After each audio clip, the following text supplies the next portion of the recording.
Assalamualaikum warahmatullahi wabarakatuh. Bismillah, alhamdulillah, wassalatu wassalamu ala rasulillah Sayyidina Muhammadin ibn Abdillah wa ala alihi wa sahbihi wa man walah. Kembali lagi bersama saya Nuhid, dan di video kali ini insyaallah kita akan membahas tentang perbedaan antara mushaf Al-Quran cetakan Saudi dan mushaf Al-Quran cetakan Indonesia. Jadi ternyata antara mushaf Al-Quran cetakan Saudi dan mushaf Al-Quran cetakan Indonesia itu memiliki beberapa perbedaan. Soal mana yang lebih benar akan kita bahas di bagian akhir nanti insya Allah. Di sini saya sudah membawa masing-masing sampel. Ini adalah mushaf Al-Quran cetakan Indonesia yang diterbitkan oleh penerbit Qomari. Qomari. Ya, ini diterbitkan oleh penerbit Qomari dari Solo pada tahun 2010. Dan ini adalah Al-Quran dengan terjemah paralel Indonesia Inggris. Di sini saya juga sudah membawa sampel mushaf Al-Quran cetakan Saudi. Ya, ini adalah cetakan Madinah, masih original. Maksudnya original itu nggak ada terjemahnya, nggak ada tafsirnya, itu maksud saya original seperti itu. Kalau yang benar-benar ori itu ya yang ada di zaman Nabi. Mushaf ini diterbitkan oleh Mujamma' Al-Malik Fahd li Taba'atil Mushaf Syarif Al-Madinah Al-Munawwarah pada tahun 1435 Hijriah atau 2014-an lah. Oke, langsung saja kita lihat apa saja perbedaan antara mushaf Al-Quran cetakan Saudi dan mushaf Al-Quran cetakan Indonesia. Yang pertama, penulisan Hamzah. Di mushaf Al-Quran cetakan Saudi, penulisan Hamzah Qotok dan Hamzah Wasol itu dibedakan. Sementara di Indonesia itu sama saja antara Hamzah Wasol dan Hamzah Qotok cara menulisnya. Di cetakan Saudi, Hamzah Wasol itu ditulis dengan kepala huruf shad kecil di atas alif. Kepala huruf shad kecil ini berasal dari mana? Ya berasal dari kata wasol, sol, wasol, diambil kepala shadnya itu kan. Contohnya itu alhamdu. Kalau di cetakan Indonesia langsung ditulis harokat, alhamdu. Di cetakan Saudi nggak ada harokatnya. Kemudian yang Hamzah Qotok di cetakan Saudi itu ada kepala ainnya. Kepala ain itu berasal dari kata qotok. Qotok itu diambil kepala ainnya. Ainnya diambil tapi cuma kepalanya doang dan itu dikecilkan. Contohnya itu iyyaka. Itu ada kepala ain kecil di bawah alif. Karena kasroh di bawah. Nah, kalau yang fathah ya di atas. Contohnya an'amta. An'amta itu ada kepala ain kecil di atas alifnya. An'amta. Ini Hamzah Qotok. Kalau yang di cetakan Indonesia sama aja. Iyaka. Langsung aja langsung kasroh. Iyaka. Yang an'amta juga sama. An'amta, nggak ada apa-apanya, langsung fathah aja, sama kayak alhamdulillah tadi, an'amta. Kemudian yang kedua, fathah pada lafadz jalalah. Kalau di cetakan Saudi itu fathahnya ya miring biasa aja gitu. Kalau yang di cetakan Indonesia itu fathahnya berdiri. Ya sama-sama panjang dibacanya. Cuma mengapa yang di Saudi kok nggak berdiri padahal panjang, itu agar tidak sama, katanya ya, agar tidak sama dengan penulisan Al-Lata, itu yang Al-Lata wal Uzza, yang nama berhala itu. Yang keempat, tanda sukun untuk ikhfa. Itu contohnya mimma razaqnahum yunfiqun. Yang di cetakan Saudi di atas nun yang nggak ada apa-apanya itu. Kalau yang di cetakan Indonesia itu ada sukun di atas nun. Yang kelima, penulisan dhammah untuk mad silah. Itu contohnya falamma adaat ma haulahu. Ma haulahu. Hu-nya itu coba lihat yang cetakan Saudi di atas ha Dhammahnya ditulis ya biasa aja. Dhammah itu kan kayak angka 9, ya ditulis kayak gitu. Terus di sampingnya ada wawu kecil untuk menunjukkan panjangnya. Kalau yang dicetakan Indonesia itu dhammahnya dibalik. Dhammah yang semula kayak angka 9 itu kalau dibalik kan jadi 6.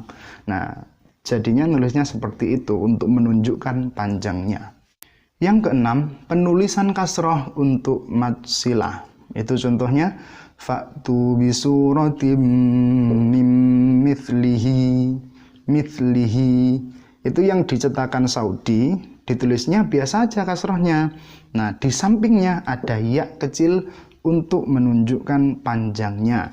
Sementara itu dicetakan Indonesia, ditulisnya dengan kasroh yang lurus, pancer, berdiri. Yang ketujuh, tanwin pada iklab. Itu contohnya summun bukmun umyun fahum la yarji'un. Summun bukmun, itu yang dicetakan Saudi, itu ya dhammah biasa, terus diikuti ada mim kecil untuk menunjukkan iklabnya. Kalau yang dicetakan Indonesia masih ditulis sebagaimana semula, yaitu dengan tanwin dan juga diikuti dengan mim kecil untuk menunjukkan iklabnya. Yang kedelapan, sukun pada iklab. Contohnya qala ya Adamu anbi'hum bi asma'ihim. Anbi'hum. Itu di atasnya nun yang cetakan Saudi itu enggak ada apa-apanya. Kalau yang cetakan Indonesia itu ada sukunnya. Yang kesembilan, penulisan imalah. Wa qala rkabu fiha bismillahi majriha wa mursaha. Kata majriha yang cetakan Indonesia itu ada kata imalah yang ditulis dengan kecil. Sementara yang dicetakan Saudi itu hanya ada tanda wajiknya. Terus fathah yang berdiri itu yang dicetakan Saudi itu ditulis di atas ya. Sementara yang cetakan Indonesia ditulis di atas ro. Yang ke-10, penulisan kata ismam. Qalu ya abana malaka la ta'manna ala Yusuf. Itu di yang cetakan Indonesia ada kata ismam kecil yang ditulis di bawahnya. Sementara di cetakan Saudi hanya ada tanda wajik di atas mimnya. Yang ke-11, penulisan tashil. A'jamiyyun wa Arabi. Itu yang dicetakan Saudi, hamzahnya di fathah, alifnya ada tanda bulat, itu di atas alif ada tanda bulat, kemudian ainnya disukun. Terus yang cetakan Indonesia itu hamzahnya di fathah, alifnya juga di fathah, baru ain yang disukun, dan di bawahnya ada kata tashil yang ditulis kecil. Kemudian yang ke-12, penulisan tanwin pada idhar dan non-idhar. Di cetakan Saudi dibedakan untuk idhar dan non-idhar dalam penulisan tanwinnya. Sementara di cetakan Indonesia disamakan. Contohnya itu, innalladzina kafaru sawa'un alaihim. Sawa'un alaihim. Dhammatain di situ ditulis dengan dhammah yang dipakaikan helm. Di Saudi juga gitu, di Indonesia juga gitu. Nah, sekarang yang non-idhar, contohnya hisyawatu walahum, ini idgham bi gunnah. Yang dicetakan Indonesia sama saja, sama kayak yang idhar tadi. Sementara yang dicetakan Saudi itu dhammatainnya ditulis dengan dhammah yang berjajaran. Ya, dhammatain itu kan dua dhammah. Nah, ini ditulisnya berjajaran untuk yang selain idhar. Begitu juga yang fathatain, ada perbedaan antara idhar dan non-idhar. Contohnya, rohodan haitsu syi'tuma. Fathatain itu kan dua fathah. Nah, itu ditulis pancer. Pancer antara fathah yang atas sama fathah yang bawah. Di Saudi juga gitu, di Indonesia juga gitu.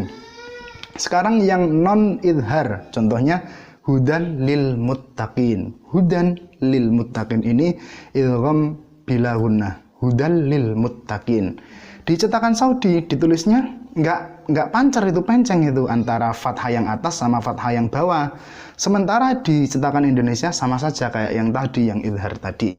Nah, itulah beberapa perbedaan antara mushaf Al-Quran cetakan Saudi dan mushaf Al-Quran cetakan Indonesia. Bila ada yang menemukan selain itu, silakan tulis di kolom komentar. Sekarang, mana yang lebih benar antara keduanya?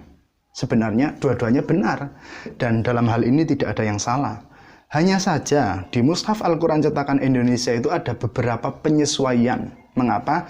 Ya karena Indonesia ini bukan Arab dan tulisannya juga bukan tulisan Arab. Jadi ada beberapa penyesuaian, dan penyesuaian ini tuh nggak ngawur. Ini berdasarkan kesepakatan para ulama se-Indonesia dalam beberapa mukernas. Tujuannya apa? Tujuannya ya untuk memudahkan. Ya memang belajar ngaji itu, belajar Al-Quran itu ya harus bertalaki, harus bermuwajahah, harus bertatap muka.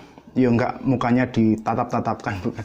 Maksudnya itu harus berguru yang nyata, berhadap-hadapan dengan guru nyata ya, bukan guru online, kecuali dalam keadaan tertentu atau untuk kelas lanjutan, itu enggak apa-apa online. Kalau dalam keadaan normal atau sudah new normal, maka harus kembali berhadap-hadapan lagi. Tapi ternyata tulisan itu juga memiliki pengaruh yang signifikan terhadap bacaan, apalagi untuk yang bukan Arab. Misalnya kayak penulisan fathah pada lafadz jalalah. Saya itu sering sekali menemukan anak yang membaca lafadz jalalah itu dengan pendek saat dia menggunakan mushaf Al-Quran cetakan Saudi. Mengapa? Ya tadi itu, lafadz jalalah di cetakan Saudi itu ditulisnya ya miring kayak fathah pendek gitu aja. Sementara di cetakan Indonesia itu diberdirikan untuk memudahkan. Atau penulisan hamzah wasol.